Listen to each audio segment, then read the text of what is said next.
Hey everyone, welcome to Be the Change. My name is Lily Mott, and today I'm going to be talking about how change comes when you figure out what you can do better than anyone else. My guest this week is Ritika Saraswat, and she is the founder of Redefined, which is an organization focused on fostering inclusivity and recognizing diversity.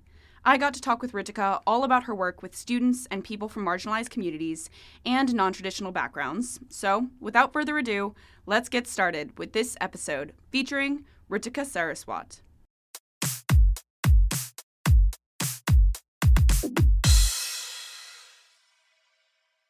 So my name is Ritika.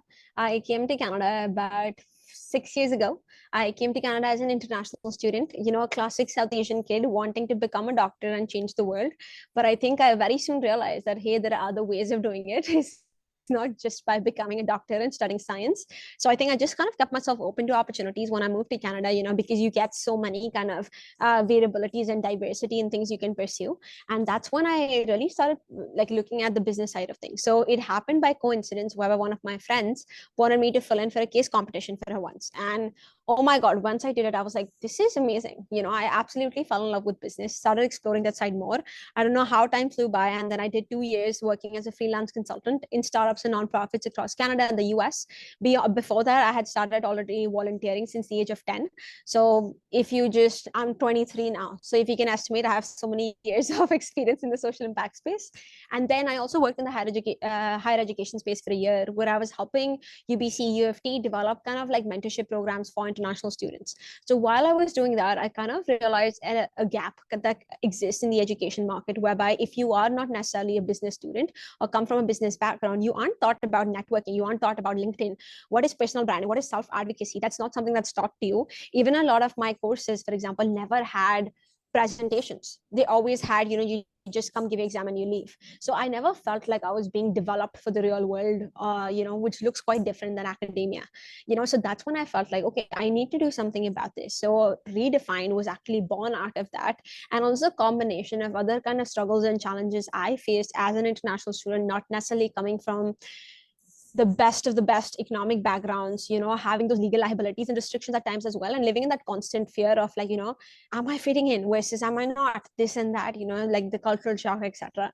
So the Redefine was started with the whole idea of helping individuals from marginalized communities, including BIPOC community and international students, redefine themselves, redefine their capabilities beyond any kind of judgments and opinions others have, so that they can come to realize who they truly are, where their potential lies, and what are dreams they want to pursue, and not let anyone else define that for themselves. So that was the whole idea. And to kind of further that, we basically started by providing individuals with access to real-time education, which, as I call it, which is more of the practical education based on experiential learning, giving students opportunities irrespective of their educational background, experience level, just to kind of put themselves out there, just to kind of gain those skill sets, because I think learning happens only when you're uncomfortable. So we are hoping to provide them with those situations. So we started off with like a city in Canada, that is Vancouver.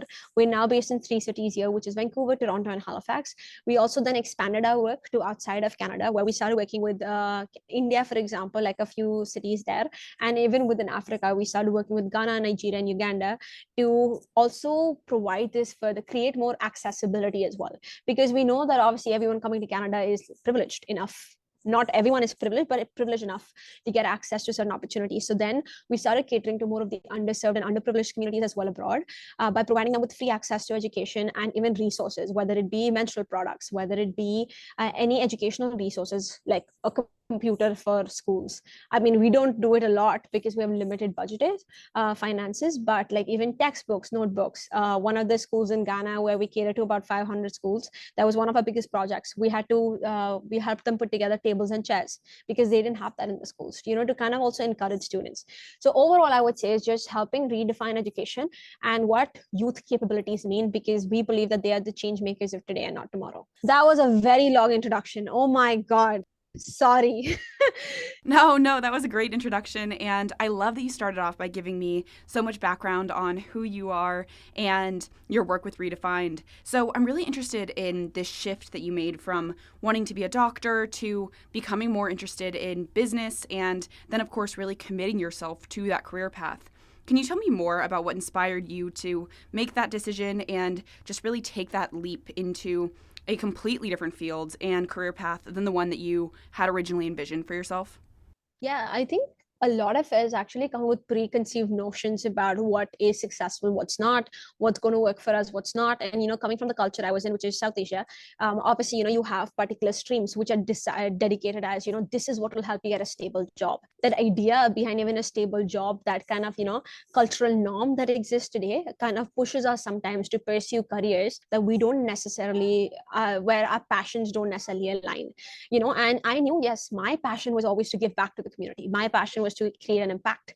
From a young age, I was told by my teachers and my parents in a certain way, not in a forceful manner, but that, hey, one way to do that is by becoming a doctor. So I just went with that. But I think when I got the opportunity to expose myself to different things, try on different experiences, I realized there are other ways of creating the impact. And impact doesn't mean changing the world overnight, right? It could also mean a simple thing as taking a step at a time, which can lead to an impact down the line. So I think those realizations just helped me realize that, okay, it's about figuring out what works for you and then leveraging that best to then impact others as well. Because if you aren't satisfied, if you can't show empathy, respect for yourself, you cannot do it for anyone else. So if you're happy about what you do, you will provide others with happiness as well. So I just simply realized that, and I was like, following my heart, moving in that direction. But I was also strategic about it. So, and one last thing I would say is, like, even though I went from kinesiology to consulting, like a business route, and even started up becoming a founder, I would say I still leverage that knowledge. I think I just decided not to necessarily, actually, I would say I decided not to necessarily leverage the knowledge, but the way I apply that knowledge was something that was different. While 98% of my class was leveraging it by becoming a physiotherapist, I decided to leverage it is by in a different way, bring that empathetic leadership to consulting into business. That's so interesting. And I think that's a great way to look at situations. You can make the most out of the opportunities that you have and really leverage those opportunities in the best way for you. And I think you're definitely proving that with this work you're doing. So I would love to know more about Redefined as well. It looks like there's a lot going on with the organization, and I'd love for you to tell me more about the programs and the work that you're doing with Redefined.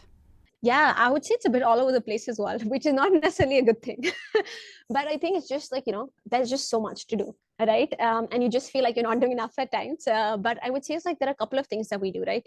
As I said, the two main approaches for us is the quality education piece, the SDG 4 core, which is our key priority for everything. Because I think education is the root cause for a lot of issues that we experience today, whether it be climate and sustainability, even inequalities that exist, poverty, etc. So that is our key piece. And the second one is those resource provisions, necessary resource provisions. So I think one way in which we pursue that access to education is by providing a lot of those workshops that happen in multiple ways, right? Whether it be hybrid, in person, virtual, completely, printouts as well, because a lot of the regions we work within, they don't have Wi-Fi either.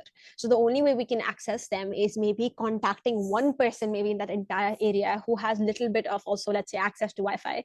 They print those things out, then take it to the interior villages, where they can then teach students either using a blackboard or by just using those printouts, So providing educational workshops, and these workshops are not academic workshops to be mindful of. These are more so workshops that are more practical education based. What I mean by that is, we know so many people today who are educated or receiving education, but things they're not taught about in schools is around sexual and menstrual education, for example. Oh my God, I cannot tell you how much of like illiteracy exists amongst that topic, not just in developing and underdeveloped countries, but even in developed countries, like even places like Canada, for example.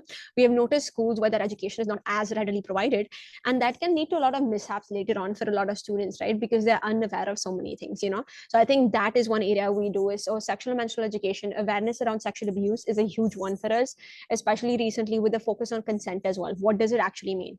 How do you take consent from someone? So those things. Then we also move on to a bit of the skill building workshops. This will include building leadership skills, networking, communication. Then we also pull more of to like around financial literacy. Climate and sustainability is a big one as well. Health literacy is something we're recently looking into to kind of educate schools around what are the nutritional needs of every student. And even if from a younger age, we can get students more aware is that, hey, if you eat this is the kind of results you're going to see for yourself. Even physical literacy is something we're looking to venture into. We haven't yet, but I think those are such key components. So we're basically hoping to target the youth at those earlier ages, so that very early on we can set the base for them being able to not just feel confident in their bodies themselves, both mentally and physically, but also feel confident in applying their capabilities in whatever way and form they like, even if it's out of the box thinking. So an ideal world for us would be where teachers don't have to tell students that, hey, you need a 97% to be successful in life, because I think success looks very different for everyone, and everyone's learning styles are different. So individualized workshop provision is the main thing, and added on with that is resource provision. So any underserved or underprivileged communities we work with, whether it be textbooks, notebooks, as I said, a lot of communities don't even have access to pads. For example, they use cloth, which we know is so super unhygienic. So either we teach them how to make pads properly out of cloth, because we have collaborated with a few organizations that are experts in that space, and we provide them with a video online to learn how to do it. That also gives them an income source sometimes, because they can now sell those pads at a cheaper price than the market price. So it gives employment to women, but at the same time helps them use things that are more sanitary. So I would say those would be the main ways. That's really interesting. So, as far as figuring out what communities need and how to best support them, what does that process look like? Every person, every community, every area has different needs, as you were mentioning. So I'd imagine it's tough, but also so important for Redefine to tailor the support and the resources that you offer through these different projects. How do you find and then connect with people who are really on the ground and living in those communities to make a plan for how to create and implement these projects? Yeah, I'll tell you, a lot of people don't know this, but a lot of our organization started off, at least for the first 6 months of our organization operating, I was like a one-man army operating the organization in so many different places. And I think what seemed best to me then, and I feel like we've tried to carry this forward as well, is finding one person of contact. Networking is key to this as well. People sometimes think networking is just for getting a job. No, it's for every single thing you can imagine today. And I think networking was key to our organization. Like even now, if you ask us what is our asset is the connections and the collaborations and the partnerships we have.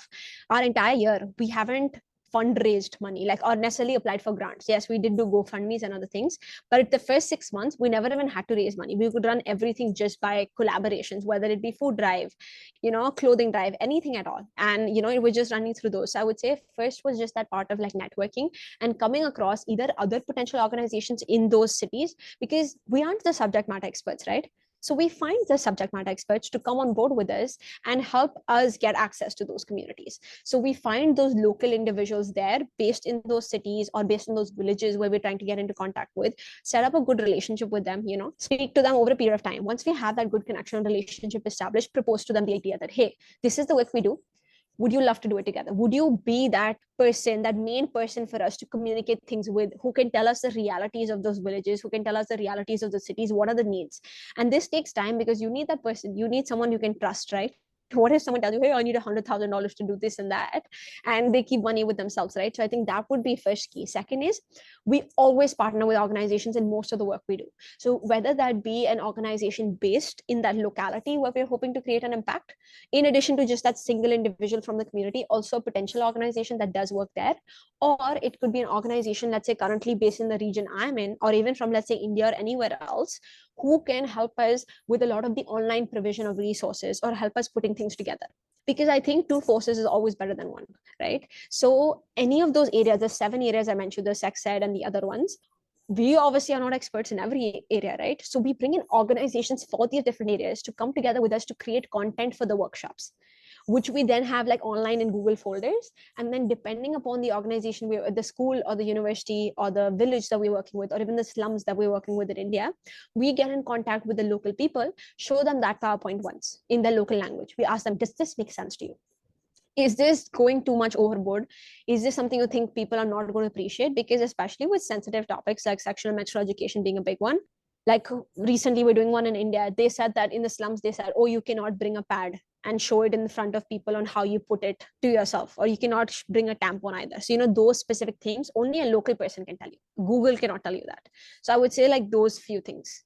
That's really interesting, and I think it's exciting that you get to talk with people on the ground and really gauge their needs in order to make the most effective impact. So I have one more question for you.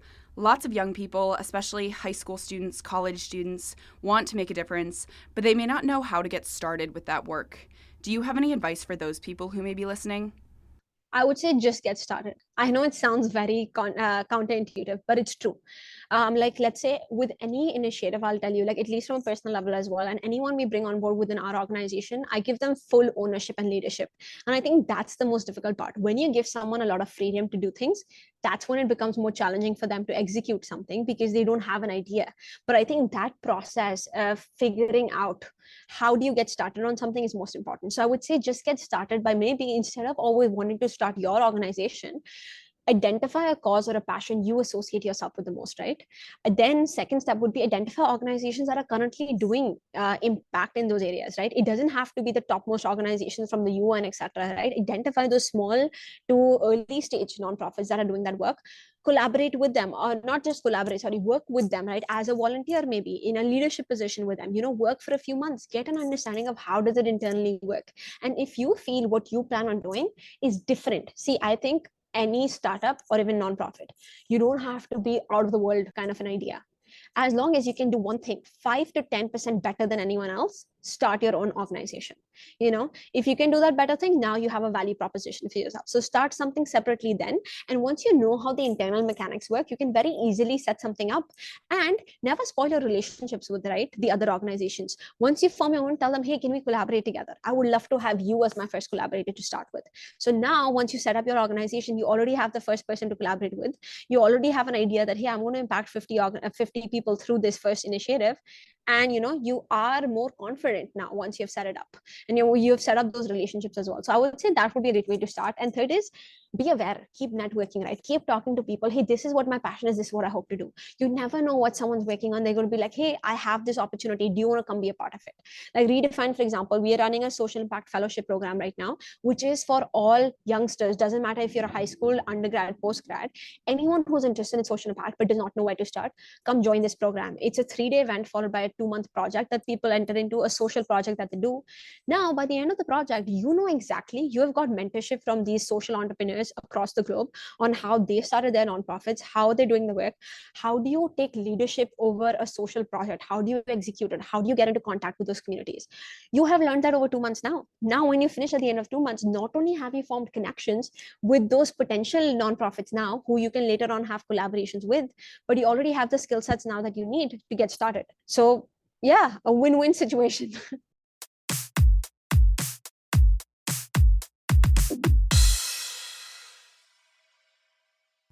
I really enjoyed this conversation with Ritika, and I think her path to making change has been an exciting one. She went to university with an idea of how she could make the world a better place as a doctor, and now she's pursuing a career in business and is the founder of a nonprofit working in communities across the world.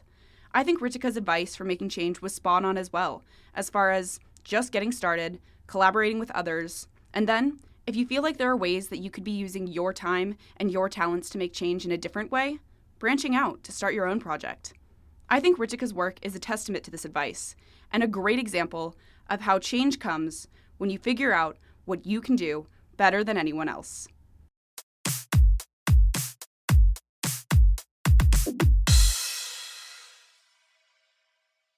Thank you so much for listening to this episode, and you can find Ritika on Instagram at Saraswat Ritika to get connected with her. You can also check out Redefined on Instagram at Redefined Canada to learn more about the organization.